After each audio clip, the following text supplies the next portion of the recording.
Most people say they want to change their lives. They make resolutions, promises, plans. They dream of becoming different tomorrow than they are today. And yet, year after year, they find themselves trapped in the same patterns. Why? Arthur Schopenhauer, the bleak philosopher of the human condition, believed he had the answer. Change is rare not because people are lazy, but because they are enslaved. Not by governments, not by circumstance, but by habit. There is one habit above all others that chains us, the habit of living unconsciously. Schopenhauer saw it clearly. Human beings spend their lives running in circles, chasing pleasures, avoiding pains, distracted by desires, never stopping to notice that the cycle itself is the prison.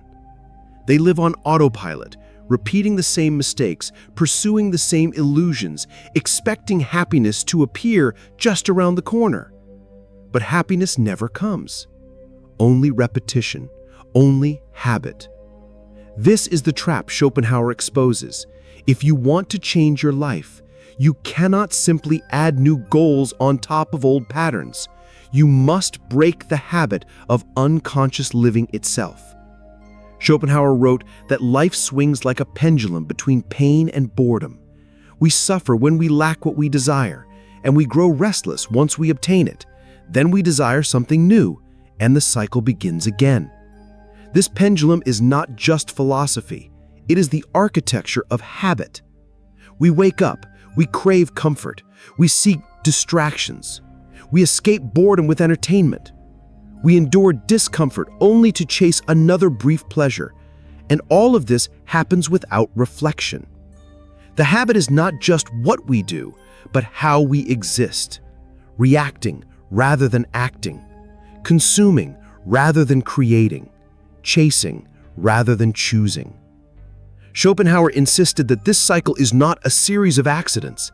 It is the core of human life. And until you break free of it, you cannot truly change. Because changing your life means more than changing your circumstances. It means changing the way you relate to desire itself. Think about how most lives are lived. The student suffers through school, convinced happiness lies in graduation. The graduate suffers through work, convinced happiness lies in wealth.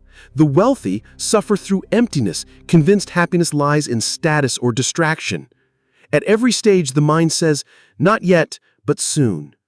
This not yet is the heartbeat of unconscious habit. It keeps you chasing, it keeps you moving, and it keeps you blind. Schopenhauer compared human striving to a man running downhill, unable to stop. He does not run because he wants to. He runs because the slope carries him. Habit is the slope. Desire is the gravity. And most people never resist. The tragedy is not that we suffer. The tragedy is that we suffer automatically, in ways that lead nowhere. We repeat ourselves endlessly, like actors in a play that never changes. For Schopenhauer, the root of this habit lies in the will. The will is the blind, irrational force that drives all life. It is hunger, lust, ambition, fear. It is not rational, not personal, not even truly yours. It is an ancient impulse, bubbling beneath thought, compelling you to act.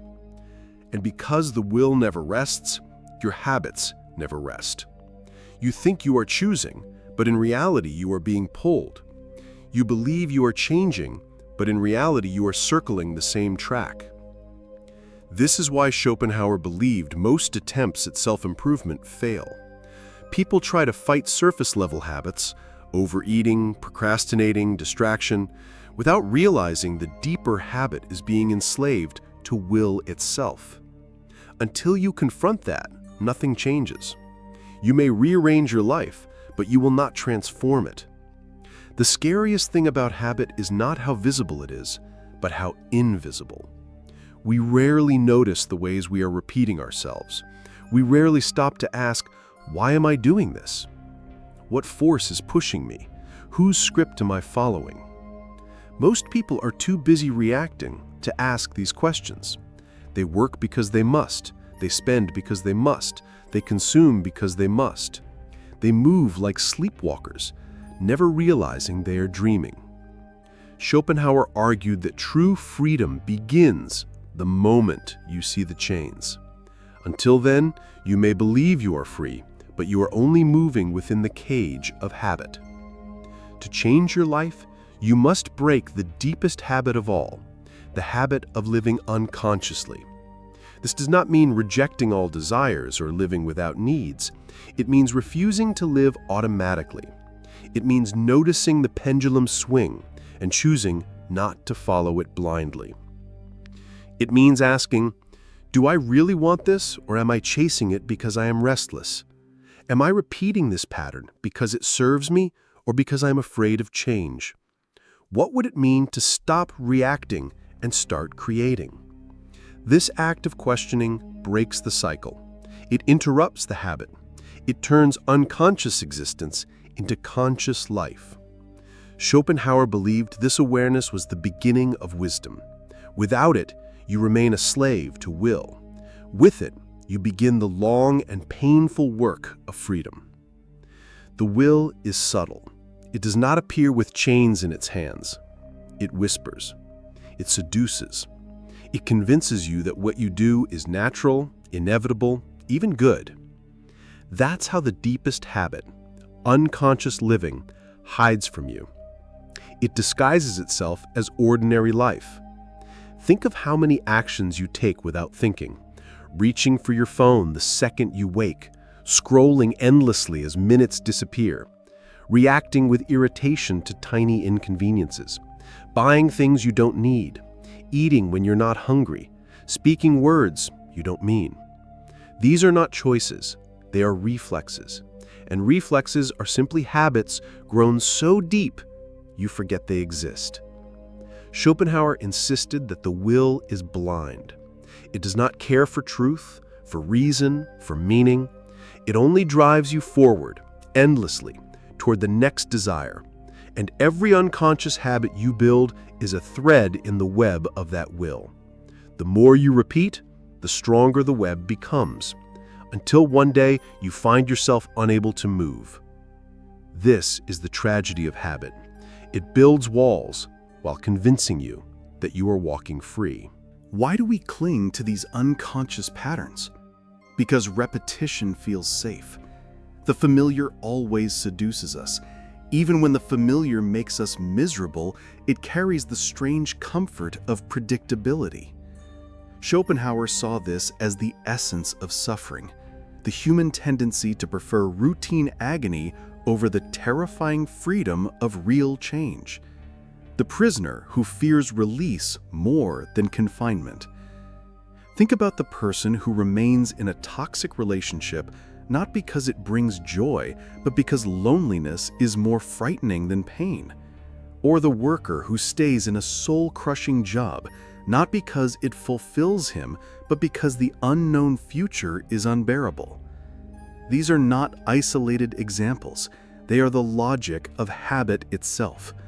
The will whispers, stay where you are, do what you know, desire what is safe, and most obey. The cost? A life half-lived, a life of sleepwalking. Here lies the cruelest trick of habit. It often disguises itself as progress. We tell ourselves we are moving forward, we set new goals, we chase promotions, possessions, experiences. We measure growth in numbers and milestones.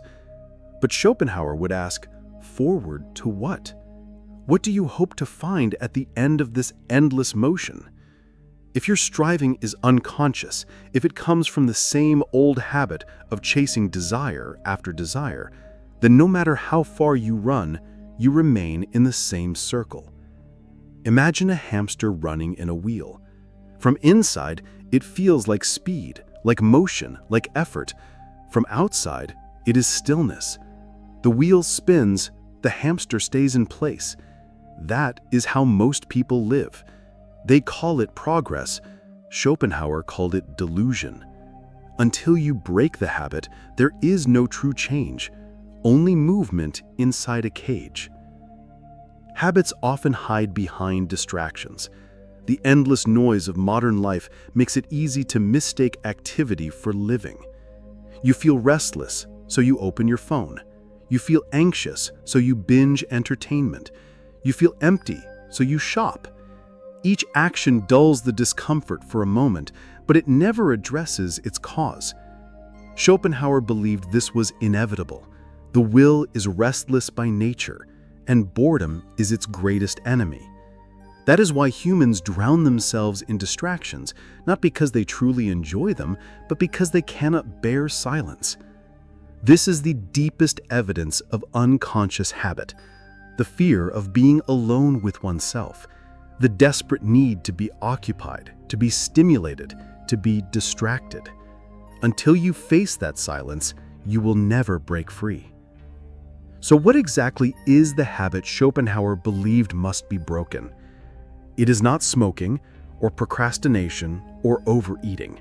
Those are symptoms. The root is deeper. The habit of reacting automatically to the will. The habit of living without reflection. The habit of being carried rather than choosing. Every unconscious action is a link in this chain. Every distraction is fuel for the fire. And every time you obey without question, the habit strengthens. This is why so many attempts at change collapse. You cannot build a new life on the foundation of unconsciousness. You cannot reprogram your habits without first seeing the hidden program running you. Breaking this habit requires a radical act: stopping, becoming aware, refusing to react for just long enough to see the will for what it is. But make no mistake, breaking the habit is painful. Schopenhauer warned that awareness brings suffering. When you stop distracting yourself, you are forced to face the raw truth of existence, the pendulum swing between pain and boredom, the endless hunger of the will, the futility of chasing desires. This is why so few dare to awaken. They sense the suffering that awareness brings, and they retreat back into the comfort of habit. They would rather endure the dull ache of unconsciousness than the sharp pain of truth. And yet, paradoxically, this pain is the beginning of freedom.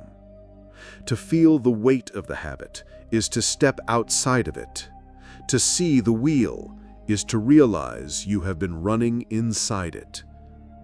Awareness hurts, but it is the only doorway to transformation.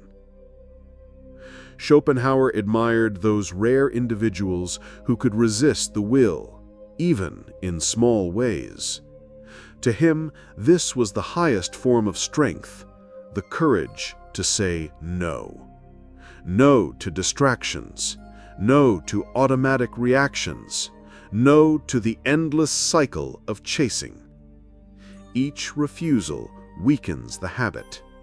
Each moment of awareness chips away at the unconscious patterns that bind you. But refusal is difficult because it feels unnatural. To break habit is to go against the very current of existence. It is to stop running when everything inside you screams to keep moving. This is why most people never change. They underestimate the power of habit. They think they can simply decide to change without dismantling the unconscious forces that guide them.